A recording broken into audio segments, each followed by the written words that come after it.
Hello, cruisers. Trent here, and today I welcome you to cruise along with me. Today I'm going to be talking about how people get fired on a cruise ship, the reasons they get fired, stuff like that. First off, you can be fired from a cruise ship for any kind of reason. You can be fired from a normal job. If you're late constantly, if you're not performing, when you first start with the company, you have a 90-day period where if you don't perform up to task, they can basically let you go. They can really kind of let you go for that for any particular reason. But the main reason that people get fired from a cruise ship is the first thing, drinking. Because you work on a cruise ship and you're on a safety critical role, you're technically always on the clock and you always have to be ready to perform in case of emergency. So at any time, if you blow over 0.039, you'll be fired and you'll have 30 minutes to pack your bags and get off the ship. Now, if you're so intoxicated that you're falling over yourself, they're not just going to throw you off the ship. They're going to lock you in your room until you are sober, and then they're going to give you 30 minutes to pack all of your belongings and get out. The next big thing that people get fired for are drugs. If you're caught with having drugs, if you have a vape pen that you forget you have it and you bring it on the ship, you're going to be fired for that. But then they also do randomized drug testing weekly, and they choose around 50 people to get tested. It can be completely random. I have never been tested, but if you fail the drug test, you are fired and you have 30 minutes to get off the ship. Now, if you get fired for those two reasons, it can really affect you, especially if you're working on an American flagged vessel. And the reason it can affect you is you need two different kind of forms to get to work on a ship. One's the TWIC card, and the other one's the MMC, the Merchant Mariner Credential. Now, if you're fired for drug use or alcohol use, you are going to get your MMC revoked. And with that, there are a lot of licenses that you will not be able to get, and a lot of companies you will not be able to work on because you have that revoked.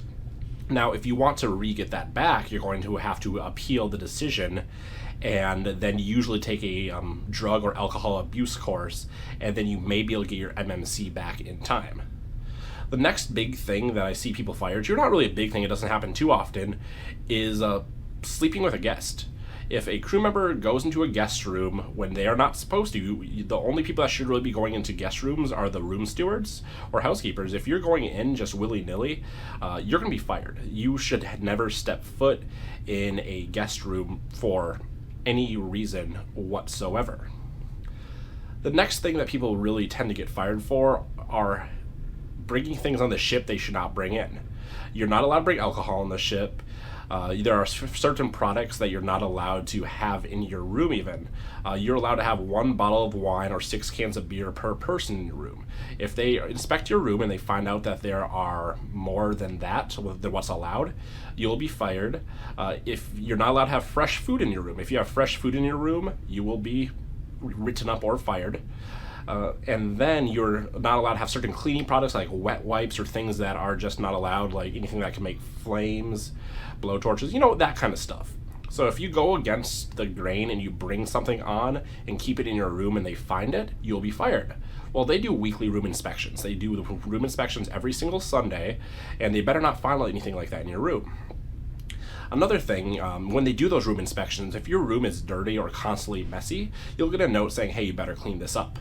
If you do not clean this up, you're going to get in trouble, you're going to get write-ups, and it will maybe even lead to you getting fired if they see it repeatedly, especially.